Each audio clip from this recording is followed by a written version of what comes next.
আসসালামু আলাইকুম রহমতুল্লাহি আবরকাত।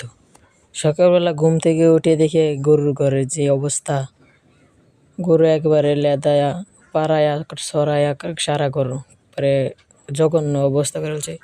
এখন আর কে করার, এগুলো তো পরিষ্কার করতে হইব নাকি।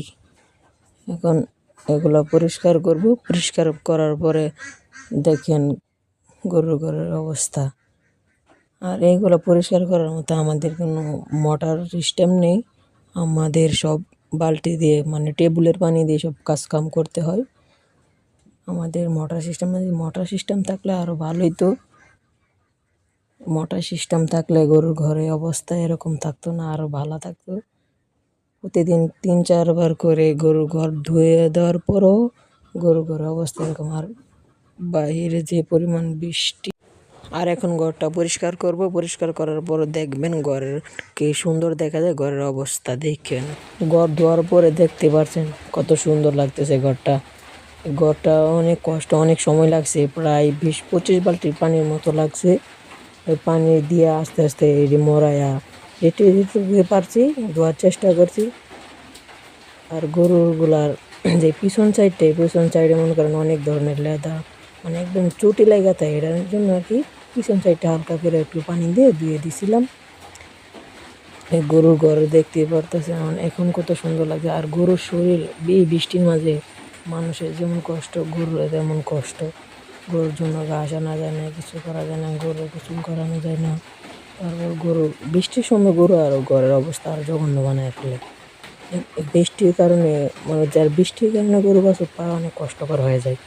বৃষ্টি যে সময় না থাকে তখন তো বেশি একটা কষ্ট হয় না, যেমনিও করা যায়। এখন ওই যে বৃষ্টির জন্য আমাদের এই অবস্থা। আর পিছন সাইডটা দেশি নাহলে একদম চোটে লেগে যায় পরে বা গোসল করানোর সময়। এখন গরুর ঘরটা পরিষ্কার করার পরে ওদেরকে পানি দিতে হবে। এই জন্য এই গরু হালকা পরিমাণ লবণ আর বেশি দিয়া মনে করেন পানি, সাদা পানি আর ভাতের মার আছে না, ভাতের মার দিয়ে পানি আনলাম, ওদেরকে দিলাম, লাগাইতেছে। আর বাইরে যে পরিমাণ বৃষ্টি একদম কাদা কাদা হয়ে গেছে। আর ওদেরকে দিলাম, ওরা খাইতেছে। 2টারে দিলাম, 3টারে দিলাম, একসাথে দিয়েছি 2টা আর একটা এক্সট্রা দিছি। মানে এভাবে প্রতিদিন খাওয়াইতে, প্রতিদিনের কাজকাম এরকমই হয়। আর ওরা একটা দিছি তো ওরা কারাগারি লাগছে, কার আগে কে খাইতে পারে। ওরা এটা কারাগারি লাগছে, একজনের খাইলে আরেকজনকে দেয় না, আরেকজন খাইতে গেলে আরেকজনের দেয় না। কালা গরুটা একদম জাবরা টাইপের আর কি, একাই সব খাইতে চাই দেখেন। খায়া ওর পেটেরে করছে কি একদম ফুলাইয়া বেলাইছে, মানে ও নিজে একাই সব খায়া বেলাইবে আর কি।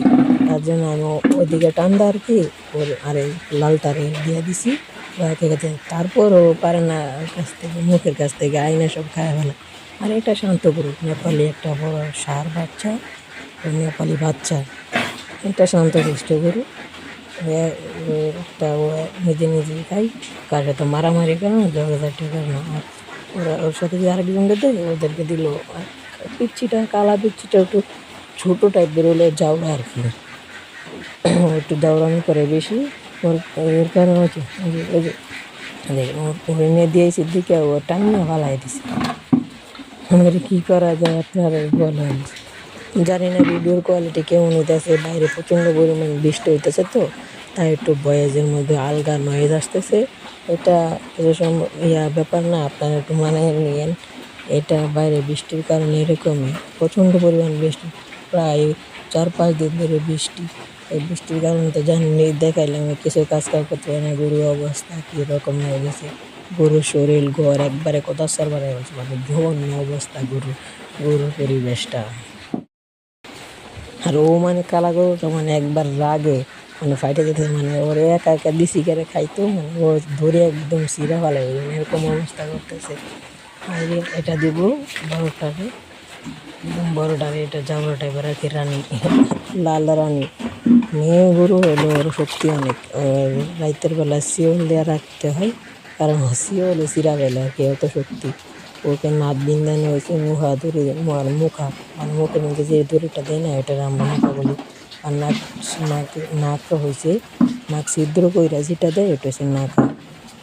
ওকে দেখেন কে জাউরামি করতেছে। আর রে কালারটা রে মনে করেন 2 দড়িটা বানছি, তারপরে রাখা যেতেছে না।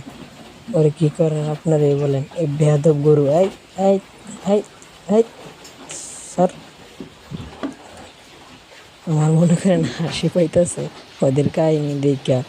মনে হচ্ছে এই যে গরুগুলো সন্তুষ্ট হইতেছে, আর গরু কয়ের ভিতরে মনে করেন ঘাস নেই, বৃষ্টির মাঝে প্রত্যেকে ঘাসের বার। এই ঘাসগুলা আগের দিন মানে কালকের আগের দিন মানে কাইটা রাখছিলাম, মানে আমরা একদিন ঘাস কাটি আর কি সময় করে, মানে 3-4 দিন যাতে খাওয়া দেয় এরকম ভুষ কাইটা আনি, মানে পানি উঠে গেছে তো জমির মধ্যে, তাই একদিনে সব ঘাস কাইটা ফেলি।